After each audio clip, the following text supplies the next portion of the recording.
हाय दोस्तों, आज फिर एक और कहानी के साथ तैयार है आपका स्टोरी संसार। आज की कहानी है भाभी चली अपने देवर की बारात लेकर। सौम्या और सुनील की शादी को 2 साल बीत चुके थे। सौम्या ने इन 2 सालों में पूरे घर की जिम्मेदारी अच्छे से संभाल ली थी। सौम्या की सास सुनीता जी सबसे सौम्या की तारीफ करती नहीं थकती। वो सबको बोलती, मेरी बहू बहुत अच्छी है, उसने पूरे घर की जिम्मेदारी अपने हाथ में ले ली है और मुझे कुछ भी नहीं करने देती। ऐसे ही दिन बीते जा रहे थे। एक दिन सौम्या के देवर मयंक का जन्मदिन था। सौम्या ने बहुत अच्छे से घर की सजावट की। सुनील मयंक से बोलता है, क्या बात है मयंक, आज तो पूरा घर जगमगा रहा है। तेरे जन्मदिन पर बहुत तैयारी करी है तेरी भाभी ने। हाँ, जलो मत आप मुझसे भैया, आज मेरा जन्मदिन है, इतना तो डिजर्व करता ही हूँ मैं। हाँ मयंक, बात तो तेरी सही है, पर तेरी भाभी सुबह से लगी हुई है तेरे जन्मदिन को खास बनाने के लिए। हाँ माँ, बात तो वैसे सही है आपकी, भाभी सुबह से लगी हुई हैं। भाभी, आपका बहुत बहुत धन्यवाद, आपने आज मेरा जन्मदिन यादगार बना दिया। देवर जी, मुझे आपसे कोई धन्यवाद नहीं चाहिए, बल्कि मुझे आपसे एक वादा चाहिए। वादा? किस तरह का वादा चाहिए भाभी आपको? मुझे आपसे ये वादा चाहिए कि अपने देवर की बारात मैं लेके जाऊंगी, मतलब आपके लिए लड़की मैं ढूंढूंगी। बताइए, दे सकते हैं आप मुझे ये वादा? बहू, ये भी कोई पूछने की बात है? हम तो चाहते ही यही हैं कि तू मयंक के लिए लड़की देखें, अपनी परछाई ही ढूंढ के लाना। हमको बिल्कुल तेरी तरह समझदार लड़की चाहिए मयंक के लिए। ये भी कोई पूछने की बात है भाभी? लो, दे दिया आपको वादा, आप भी क्या याद रखोगी। फिर क्या था, अगले दिन से ही सौम्या मयंक के लिए लड़की ढूंढने लग जाती है। ऐसे ही कुछ और दिन बीत जाते हैं। एक दिन सब लोग बैठकर मैच देख रहे होते हैं। तभी मयंक बोलता है, ये शमी की गेंदबाजी ने तो सबको गुमराह किया हुआ है। शमी ने गुमराह नहीं किया हुआ है मयंक जी, अभी इंडिया की प्लानिंग है कि रन को रोका जाए, विकेट लेने पर वो लोग बाद में ध्यान देंगे। सौम्या की बहन सिया बोलती है। सिया को देखकर सौम्या बोलती है, सिया तू कब आई और तूने बताया भी नहीं। सरप्राइज नाम की भी कोई चीज होती है दीदी, अब क्या करे, जीजू के पास तो टाइम ही नहीं है मुझसे मिलने आने का, तो मैंने सोचा मैं ही आ जाऊं आप लोगों से मिलने। क्यों जीजू, सही कहा ना मैंने? क्या करे साली साहिबा, काम ही इतना रहता है कि मेरे पास मेरी घरवाली के लिए भी टाइम नहीं है, फिर तुम तो मेरी आधी घरवाली हो। सही कह रहा है सिया बेटा, ये इसके पास हमारे लिए भी टाइम नहीं है।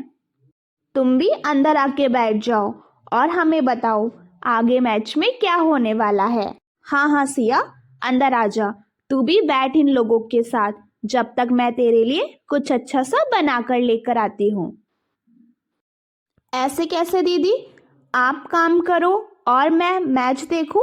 पहले मैं आपकी हेल्प करवाती हूँ, फिर हम सब मिलकर साथ में मैच देखेंगे। सौम्या के साथ सिया भी चली जाती है रसोई में उसकी मदद करने।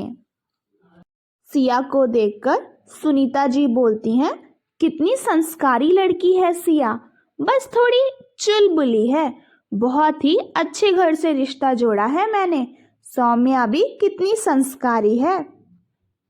मयंक, मन ही मन सोचता है, काश मेरा रिश्ता भी इसी घर में जुड़ जाए। कुछ ही देर में सिया और सौम्या भी आ जाती है और सब लोग मिलकर मैच देख रहे होते हैं, लेकिन मयंक मैच नहीं सिया को देख रहा होता है। सौम्या मयंक को सिया को देखते हुए देख लेती है और मन ही मन सोचती है, लगता है मेरे देवर का दिल मेरी ही बहन के लिए धड़कता है। अगर सच में ऐसा है तो मैं मेरे देवर की बारात मेरे ही मायके लेके जाऊंगी। ऐसे ही कुछ दिन और बीत जाते हैं। कुछ दिन बाद सिया सौम्या से मिलकर अपने घर चली जाती है। सिया के जाते ही घर में थोड़ा सूनापन छा जाता है।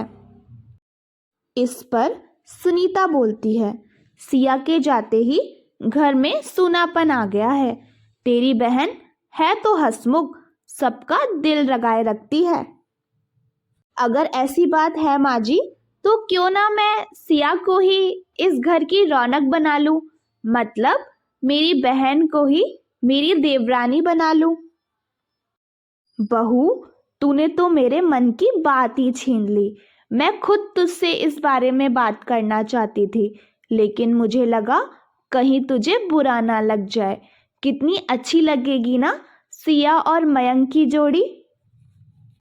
हाँ माँ जी, सही कहा आपने, बहुत अच्छी लगेगी सिया और मयंक की जोड़ी।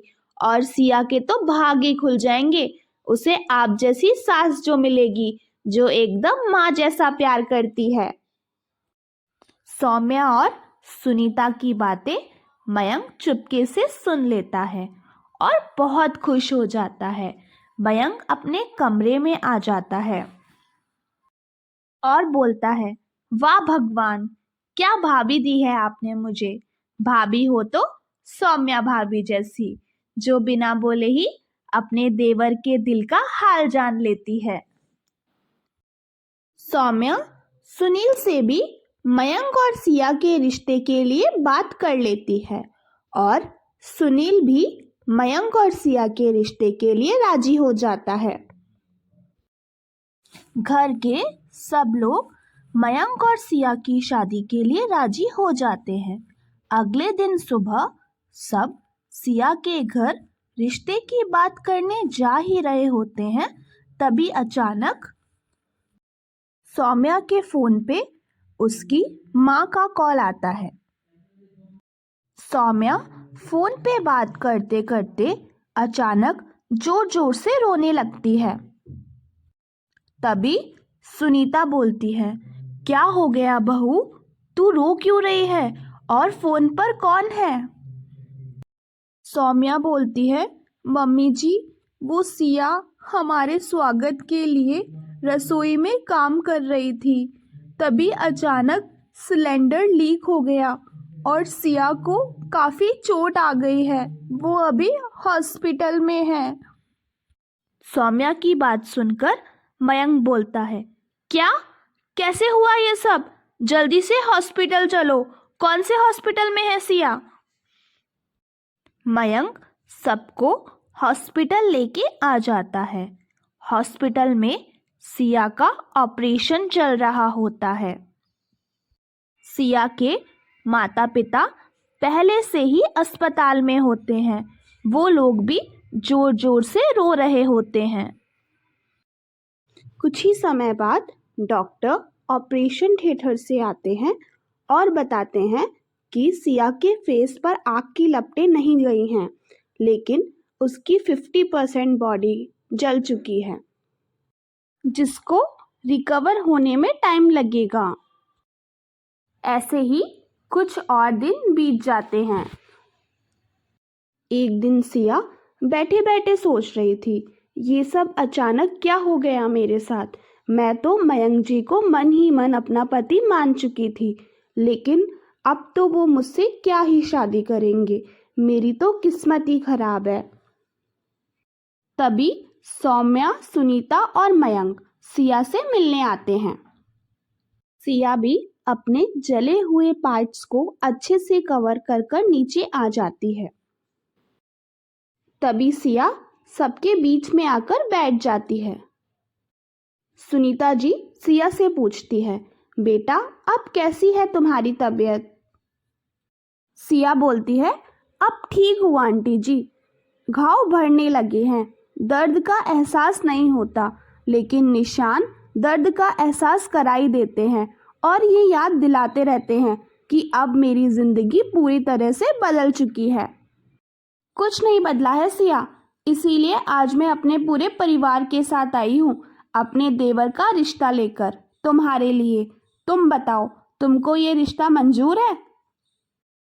क्या आप पागल हैं दीदी? अब मैं वो सिया नहीं रही। क्यों आप अपने देवर मयंक जी की जिंदगी खराब करना चाहती हैं अपनी बहन के मुंह में? मयंक बोलता है, ये फैसला मेरा है सिया। मैंने अपनी भाभी को वादा दिया था कि वो मेरे लिए लड़की ढूंढेंगी, मतलब अपनी देवरानी वो खुद लेके आएंगी, और उन्होंने अपनी देवरानी के रूप में तुम्हें चुना था। मैं तुम पे कोई एहसान नहीं कर रहा हूँ, मैं भी तुमको बहुत पसंद करता हूँ। ये सब सुनकर सिया भावुक हो जाती है और शादी के लिए हाँ कर देती है।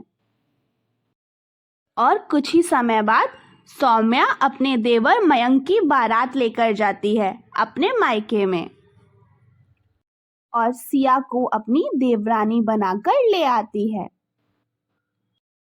दोस्तों, आपको ये हमारी सास बहू की कहानी कैसी लगी हमें कमेंट में जरूर बताइएगा।